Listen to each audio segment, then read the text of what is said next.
All right, all right, all right. No, I'm not doing that again. Do-do-do-do-do-do-bow! Do you want me to do the stupid intro again? Yes, do the stupid intro. We love the stupid intro. Hello, and welcome to Rewatchers, where we rewatch shows we love and share our thoughts. Episode 2. We still aren't... Episode 2! It's currently called Rewatchers. We're thinking of changing the name. But Yeah. we'll see what happens. Stay posted. We'll let you know.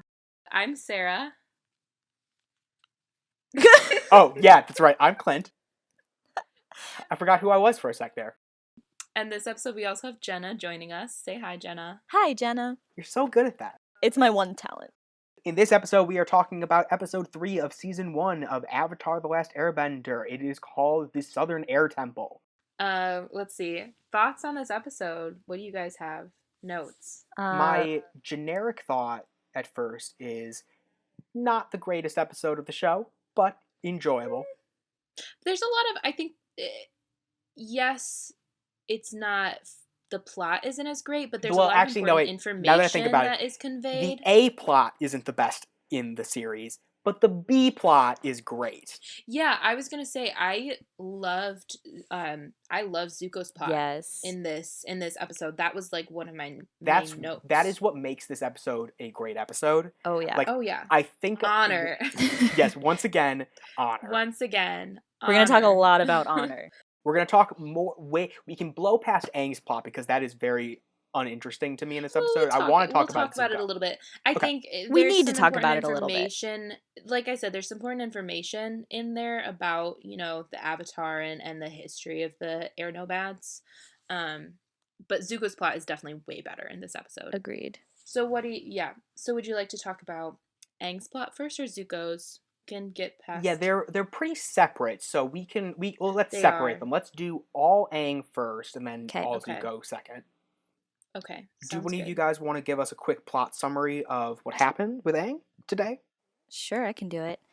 So, upon leaving the Southern Water Tribe, Aang, Sokka, and Katara arrive at the Southern Air Temple with his flying bison, Appa. And upon getting there, they realize that it's completely empty. All of the air nomads have been killed by the Fire Nation 100 years ago after Aang disappeared.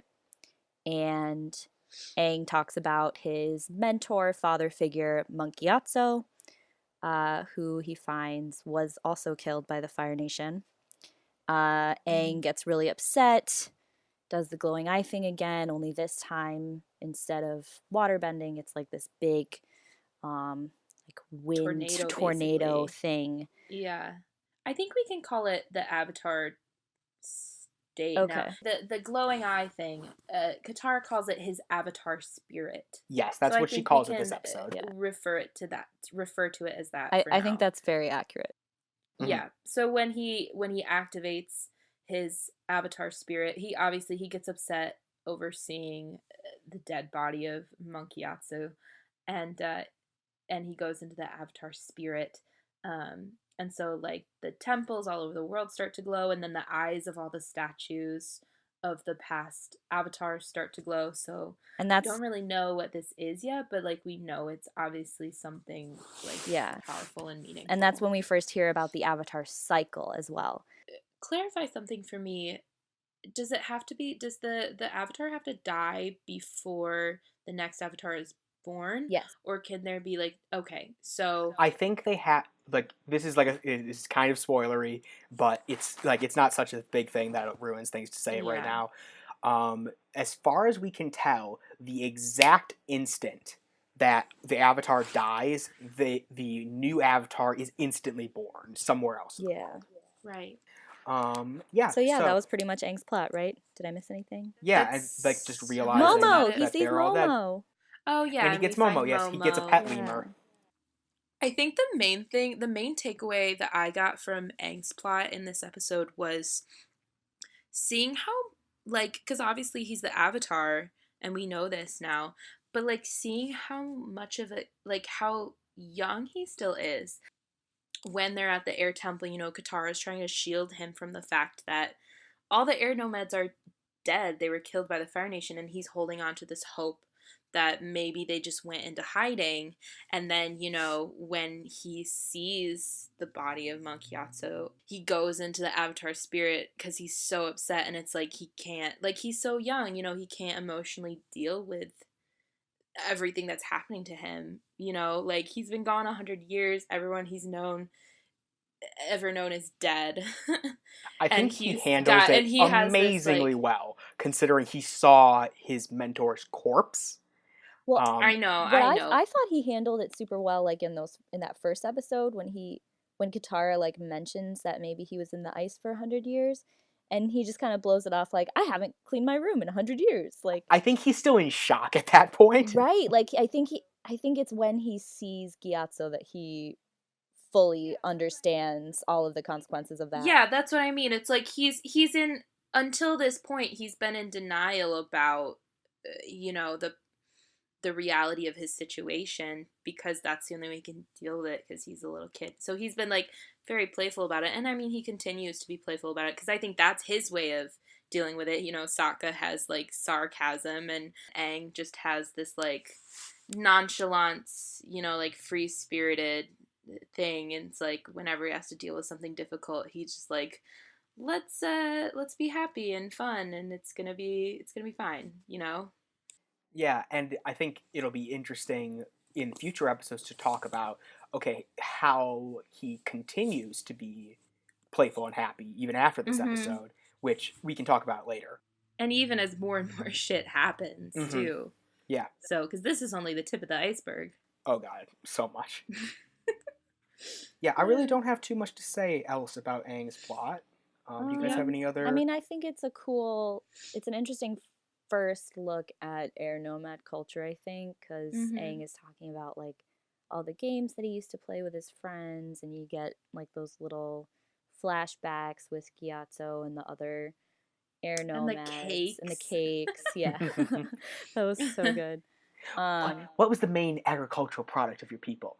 Do fruit pies count? So good. All right. Shall we move on to Zuko's plot in Yes, this we episode? shall. Because it's Oh my god, I fucking have lots of things to say amazing. about Zuko's plot in this episode. I have so many things. Someone else start. I will summarize But I do have a lot what of things to basically say. happens in the plot, Okay. and then I want to Yes. go basically scene by scene because I have a lot of notes that relate to Let's do it. Zuko's plot. Let's do it. Okay, so we see Zuko after his failed capture of Aang in the second episode, going to a Fire Nation port. What we assume is in the Fire Nation if it's a first time watching it, but we will later, of course, learn that this is somewhere in the Fire Nation colonies.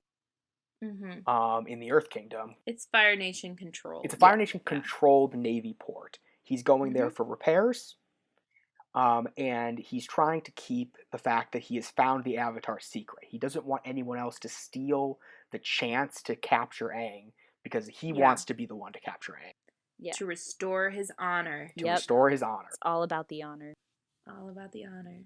This smarmy guy known as... That's a good descriptor. Way good to describe him. Yeah. Commander Zhao, played AKA by Monkey Man, AKA Lucius Malfoy. Yeah. If he looked like a monkey. Yes, he has big giant sideburns, and he's played by Jason Isaacs. Yeah.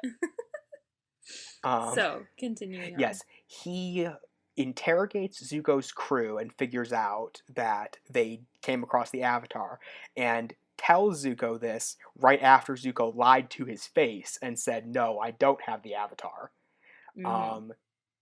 Zuko is going to be released because he hasn't done anything illegal. He's just been kind of douchey to not tell his countrymen about the Avatar. But before he can leave, he challenges Commander Zhao to a duel, which is called an Agni Kai, and they fight, and Zuko wins, and then they leave. But there's so much wrapped up in these like 4 scenes. Yeah. Oh yeah. I just wanted to start with that shot where Zuko's ship is at the port, and like his ship had seemed so huge, at the Southern Water Tribe, and then you see all the other ones are Right. so much bigger than his. So much bigger. And I just loved Instantly you that feel because the it sense just of how much weaker he is compared to exactly the army as a whole. yeah, and it's the Yeah. first time you see him interact with other Fire Nation people that are not Yeah. like under his command or not his Mhm. uncle Iroh. Because he seems so powerful compared to the Water Tribe, and then you see how big of assholes the rest of the Fire Nation is, and you're Yeah, just you like, see him you almost knock feel down a bad. Like, peg. you feel bad for, yeah, because he's knocked down a peg. He's humanized in that Yeah. moment again. Yeah, Um, it so instantly it's like, turns we're him. not rooting for him at this point because he's still being kind of an asshole, but like, you know, But he's no we're longer a not, we don't cartoon hate villain him. at this point. Exactly, Right. exactly. In the He's first a 2 episodes, he's kind three-dimensional of a cartoon character. villain who shows Yeah. up to attack the good guys. Now it's For his seemingly story. no reason. Yeah. Yeah. Now you get to see his story. Why And he's doing this. exactly. Yes. And he's the main character of the B plot now. He's a Yeah. protagonist in this sub story. Yeah, Mm-hmm. which I love. Yeah, I think that like first time watching this as a 12-year-old, I didn't care about Zuko as much, but As like much. rewatching it, it's so clear how he is already a protagonist of the story, Right. even by episode 3. Yeah. Exactly. No, that's so true. Yeah. No, this was definitely like the first episode where I sort of started rooting for Zuko. I was like, okay, man, your hair's kind of weird, but like I think you can go places. Your you know? hair, But I think it's you- gone too It's far. gone too far. But seriously, what's with his freaking hair? It's a samurai top knot. No, but my question is why he has the ponytail in the first place. I think he thinks it looks cool because he's an emo 16-year-old. Probably. He probably thinks he looks good. It doesn't though. It doesn't. It doesn't at all. And we finally figure out that that thing on his face is a scar. Right, because Commander Zhao says, and you have the scar to prove it. Yeah, so yeah. we So figure out Zhao gives what the us, thing on his face is. Yeah, Zhao gives us a little bit of background about Zuko. That he's a banished prince, not Yes. just one trying to reclaim honor. I think that's the first time that we learn about that, right? Mm-hmm. So when you see this Agni Kai, this fire duel between the two of them, I feel like it is the music is the thing that really kills me about that scene.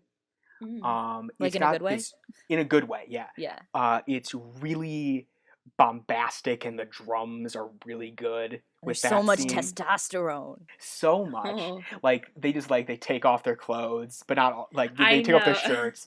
Yeah, it's like almost very homoerotic. It you can totally read into it that way. A little bit, yeah.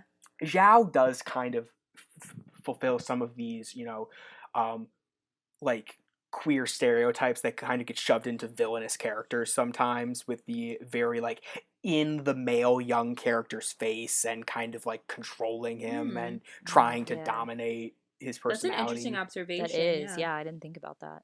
There's definitely like a long history of effeminate characteristics being given to villains like that. Yeah. And I think you can see that in Zhao. So you think, explain to me how you think, like where you see the effeminate characteristics. Well, 'cause maybe he's not effeminate. kind of, or maybe he's like trying really hard to be super masculine. Yeah, that's what I was gonna say. So maybe that's where it lies, is in like you feel like maybe he's trying to compensate for something because of his like super macho, like super dominant demeanor. Mm-hmm. He's so No, yeah. arrogant about it too. Like he feels like Oh, he yeah. knows he's gonna win, but he's still like gonna kick this kid's ass. Yeah. And you see that as like a really great character building moment, that like when Zuko is on the ground, Zhao is about to blast fire in this 16-year-old boy's face. Yeah. He is trying to either scar him or kill him. Yeah. And But when then Zuko's in the same position, Yeah. he doesn't do go through with it. it. That's what I was gonna. Yeah. I wanted to talk about that too. Mhm. Like already character building. Yeah. So you get a taste that maybe he's not as bad as he comes off, Yeah. you know, at first impression. it makes you root for Zuko. he clearly has internal conflict going on. Like, obviously, like, already in this episode, we get a taste of his very complicated past. Mm-hmm. And it's obvious that he has more going on than, like you said, he's not a cartoon villain anymore. Like, he's obviously a 3D character, and he has inner conflict and reasons that he's doing these things. So, and we can see that. Yeah, and you see Iroh as this like person who's kind of reeling him in a little bit too. Mm-hmm.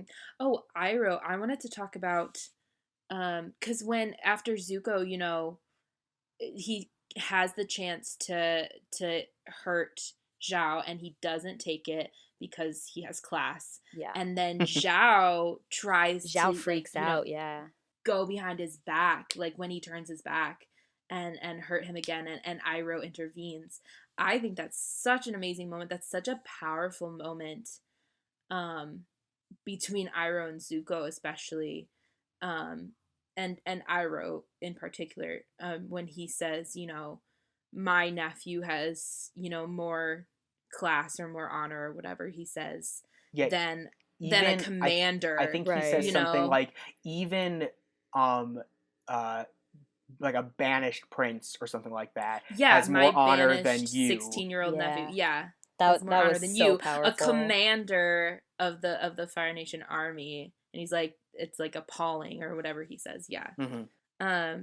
And then I love the moment because he says something about tea, and then Yes. he says the He thing. says, He "Thank Oh you says for the the thing tea." like about, thank you for the tea. he It was says, delicious. yeah, he says that, and then he says thank you for the tea. It was my favorite. And then when they're walking away, Zuko goes, "Is that true, Uncle?" No, obviously asking, you know, is it true that you think that I have more honor than Zhao? And and Iroh replies, "Of course, jasmine tea is my favorite," Yeah. or whatever. No. He's You see, this is so the thing. He good. keeps. This is the thing. Like, okay, I love that little relationship moment between the two of them. But he Yeah. says ginseng tea. So this is like, okay, Oh. now we're getting into spoiler territory stuff. Oh. I think now it's time to talk about spoiler Well, stuff. now you're getting a The little nitty rest. gritty. Now I'm getting nitpicky. Rewatch me is like, ginseng's his favorite tea? I thought it was jasmine.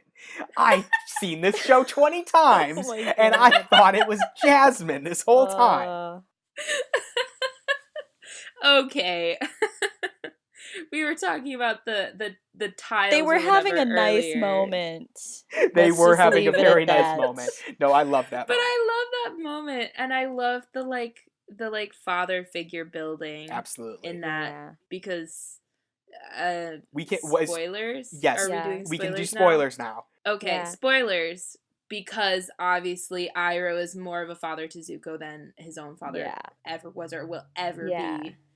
And I was gonna say at this point, like we still don't know Iroh's background. Like knowing Right, 'cause more we of like don't know- why he's there. We don't know about his son and that kind of thing. Yeah. Exactly. Yeah, Yeah. like yeah. Mhm. Well, now we're in spoiler territory. We can talk about the Yes. fact that Iroh's son is dead, and Mhm. Zuko is clearly this replacement son for He's a him, surrogate his surrogate son. son. Yeah. And we also learn that like this banished prince who's getting talked down by a major military commander and has no respect from his people. This other prince, his uncle, decided to come with him of his own free will. He didn't have to. Yeah. True. That's very true. And he's like living in this very edge of the world situation right now. Taking orders from a 16-year-old. Mm-hmm. That makes Iroh so much better to me. Mhm. Because, you know, choosing to be with Zuko, like, he knows that Zuko needs guidance. He knows that Zuko can be reeled in. He just needs that He needs a Yoda figure in his life. Yeah, exactly. No, Iroh is totally the Yoda of the Avatar world. Oh, yeah. Not as weird and creepy. Seagulls! Sorry, that's my own opinion. He's not literally a Muppet. I know. He's not literally a Muppet. Yeah. Other thoughts? Other spoilery thoughts? Yes, I have lots of spoilery had? thoughts. Okay. Okay. Continue. Go for it. When one of the early cuts to Zuko and Zhao talking in their tent. Like we're seeing like the airball fighting scene, or something close to that, like early at the Air Temple, and then it cuts to Zuko and Zhao at the tent, and Zhao is saying, "And within a year, we'll have taken the Earth Kingdom capital. Oh, it'll be ours." And I'm like, "Oh, he was talking about Sozin's comet there," and they just kept that from the audience. Oh, you're totally right. Oh. Yeah, no, because by this point, Zhao had already been to the library. Well, no, he didn't learn. The Fire Or, Nation knew that it was coming in 100 years. Like, yeah, if you remember later on when Zuko goes to that uh, council with the other Fire Nation, um, like commanders, when he's like yeah. back in his father's good graces, they talk about what are we gonna do when Sozin's comet comes. And also in the Blue Spirit episode, Zhao is giving this speech to the assembled crowd, and he's like, "Sozin's comet is coming. We're gonna take Ba Sing Se." Mm-hmm. So he clearly knew about it already at this point, Yeah, but they kept it from us until episode 8. yeah, So I thought that was a detail I'd never noticed before that I thought was really cool. Yeah. yeah. Awesome. Okay, Monkey Atso. We know he's this important airbender. He's like one of these like top 5 who are living at the Southern Air Temple. Why does he have a statue made of him? Who made that statue? Like he's still alive. Like, did he order that statue to get made of himself? He's like, "You there, children, That's your sculpt." beef with Yeah, this. that's. I don't think that's even like spoilery thoughts or anything. I think that's just a Clint It's being just a nitpicking. But it's like you have to know a little bit Clearly, about he was airbender very culture. loved. Okay. But Like- I mean, like, clearly he was very loved. Maybe people decided to make a statue of him. I mean, if we're being honest, the real reason there's a statue of him is so that we can have the flashback. Yeah. Like, From a narrative reason, yes. from a Yeah, narrative that's literally reason. the only reason why there's a statue of him. And like something else that like I think is a really big part of the narrative as a whole is like if you guys remember the final 4 episodes of the show, it's really focused on this debacle that Aang is having about should he kill the Fire Lord. Yeah. And I think something that I really wish had been brought up that is like a really clear like thing that could have helped sway his position, is when he finds Gyatso's corpse. There's like 10 Fire Nation in army soldier corpses surrounding him. So Yeah. it's kind of Right. implied that Gyatso That killed all these killed people them. in this Yeah. desperate struggle to defend himself. Yeah, and they this didn't is even his- talk about this that. is Like Aang's Aang didn't even mentor. notice it. No. Yeah, it's like that. It was like he was more affected by seeing him dead than like that he didn't even notice kind of the situation. Mm-hmm. Yeah. Because I feel like if he had, he would have been confused. Yeah, he would have been asking himself, why He- did my mentor do this thing that he Yeah, told 'cause me he is never- wrong? Yeah. Exactly. That's a really good point.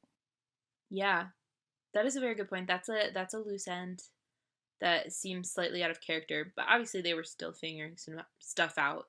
It serves I know why they did that. It serves a narrative purpose. Yeah. And it is different. Because it's like clearly planting the blame for the death of the air nomads, Yeah. on the Fire Nation. Yes, it Yeah. tells Aang he didn't just die here and Yeah. he was killed here. And they are very different situations. Like Gyatso was cornered, he was fighting for his life, whereas with Aang it was like, is this a matter of like justice or is it a matter of revenge? It was more of that kind of moral dilemma, I think. Yeah, Gyatso's situation is much more of a self-defense situation. Exactly. Yeah, I think that's probably the only reason why I would probably let that slide, but because Aang actually has a choice in whether or not he kills the Fire Lord. Yes. Like Gyatso didn't have that kind of choice in the moment. Yeah. If we're talking about nitpicking things, I Yes. got a question. Go ahead. So in the second episode, we see Aang go into the Avatar state. We see him do it like when he comes out of the ice bubble, but then also, in the fight with Zuko. And then we see it again here, and then that's when all of the like temples light up. Why didn't they light up when he first came out of the ice? Mhm. Like, if they were Or activated when he did by it, like, at him the going ship. into Avatar state, like, Yeah. why were they not activated the first time he did it when he was coming out of the ice? Why was it Or when he was on the only... ship with Zuko, because he did Yeah, that Right, like, too. yeah. why was it only now, this third time that we've seen him going into the Avatar state, that the temples are, like... I mean, I would argue that because he's at the Southern Air Temple, like, it's a much more spiritual It's more place. powerful. And he Yeah. also accessed the sanctuary. I don't know. I think it's really because of the place and because of the spirituality of that place. Because we learn later on that there are certain places that are closer to the spirit world than other places. Right. No, I guess you're right. Anything else? I'm trying to remember what was the final shot of the episode. Oh, it ends with Momo when they meet with Momo. That's the final. Right. Yeah. Fun side note: Momo means peach, and he stole a peach from Sokka. Oh, Oh, I didn't that's know why he that. names him Momo. Cute. Such a good show. Yeah. Such a fucking good show. Like, I start this episode saying that it's like, hey, it's not that great, but I love this. Now, the more I talk about this episode, the more I'm like, it's a good episode. It's great. There's It's a amazing. lot packed into this. Can we talk about, real quick, Mhm. can we talk about the fight itself between Zuko and Zhao? Like, just the choreography? Sure. Because it's such a cool fight. So good. And especially that moment, and they obviously, that's like the defining moment because they Yeah. emphasize it with the like 3-shot playback. Yeah. But it's Oh, that was so the good. moment where like Zhao is like about to like come down and like firebolt his face, and Zuko like does the like sweep spin the leg around. thing, Yeah. the sweep Oh. the He leg, does and the I'm sweep like, the leg, yeah. No, oh. and then they do the like triple take of it. Oh. Yes, that's what so I mean. good. So it's like clear the defining moment of the fight because they emphasize it in that way. But it's like it's just so badass. He literally, it's like it's not only a sweep the leg, he extinguishes Zhao's fire Yeah. with the motion, like the swift motion that he's making, and it's so cool. And I didn't like immediately have after that, wait. Immediately after that, he like plants himself down, and then Zhao is like trying to get back in. He like shoots the flame at him, and he just like cuts it out of the air with his hand, like 3 times in a row. He just like slides off of them. So good. Well, it's such good choreography because it's like the person who has the upper hand at the moment, and it ties in with like how they do their firebending with like the motions, like the motions of their firebending is a lot of like stepping forward, you know, like it's like the person who has the upper hand in the fight is the one that's going forward, and then whoever's taking the blows, you know, is forced to step back Yeah. to protect themselves. So it's Oh, like that's good. before the sweep the leg thing, Zhao had the upper hand because he was advancing forward at Zuko, and Zuko kept stepping back. And then once you see the sweep the leg, it's Zuko up on his feet again, planting himself. He plants his foot, you know, he steps forward, and all of a sudden, you know, he's in the lead. He has the power. Yeah, you can just feel it. No one has to Yeah. tell you anything. Yeah, exactly. No one has to tell you anything. It's there in the movements and in the choreography, and it is perfect. And the thing that I love about that too is that Zuko doesn't win because he's the more powerful firebender. He wins because he's the smarter fighter. I also think it's very interesting what they both say before the fight, because I'm fairly Remind certain me that what they say. I'm fairly certain Zuko says, I won't let him win, and then Zhao says, this will be easy. Yeah. So like Zuko is very determined. Like very he's defiant. not like saying, he's not saying that it's gonna, like he can beat him necessarily, or that it's gonna be easy to beat him. He's just saying, I'm not gonna let him win. Like, you know, like he's very determined no matter what, even if he knows he's not the more experienced bender. And then Zhao is just so cocky. Like, and it ties back into what we were talking about with his like macho, like super macho, overcompensating personality, where he feels he needs to prove his masculinity by dueling a 16-year-old. And so it's like he's so cocky and he thinks he's that this is going to be easy, and that's part of the reason why he loses. Yeah, and I think it's really interesting, like because we're still in spoiler territory here. We can Yeah. talk about how it directly parallels their fight in the Northern Water Tribe when Yeah. they are Yeah. fighting for a final time. When Zuko's like, "You tried to have me killed," and the blood moon is up in the sky, Yeah. uh, and then when he finally Zuko like blasts him into the water because like Zuko's gotten so much better at this point that he's like an Right. unstoppable force basically. Right. Um, what is it?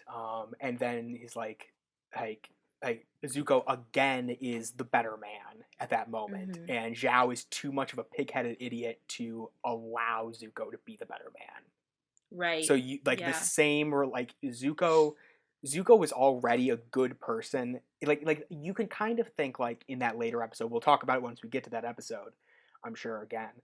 Yeah. That you could maybe look at it as, oh, Zuko has grown a lot. But if you look at Mm-hmm. this episode, you can be like, oh, Zuko is already a great person. Yeah, he's always had goodness in him. Mm-hmm. You know, it's always been there, and that's just what this rewatch has confirmed for me. So, and Yay. why he's an incredible character. Where is it gonna go next? What's Zuko gonna do next time? What's he gonna I don't do? know. Well, we do know because we're rewatching. We do, yes, Yes. We are know. rewatchers. We are rewatchers. Still don't know about that name. We are I still the don't like the name. rewatchers. On that note, we'll wrap it up, and thank you for listening. Thanks, y'all. Bye bye. Do do do do do do. Bow.